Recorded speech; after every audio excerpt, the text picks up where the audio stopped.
কি বলে এটাকে? 6। তাহলে কি হবে?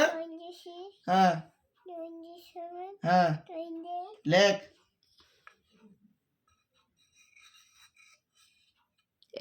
তুই এর বলেছি না ওরকম গোল হবে না। তারপর 28 এর পর কি হবে?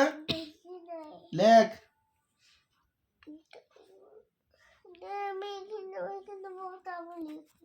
পড়া তো হয়ে গেল। 28 এর পর 29 বললি তো, 29 লেখ।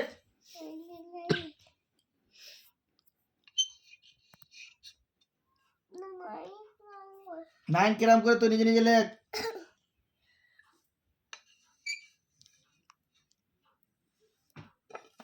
29 তারপর মুছতে হবে না এখন, নাগরা নেই এখানে। 29 এর পর কি হয়?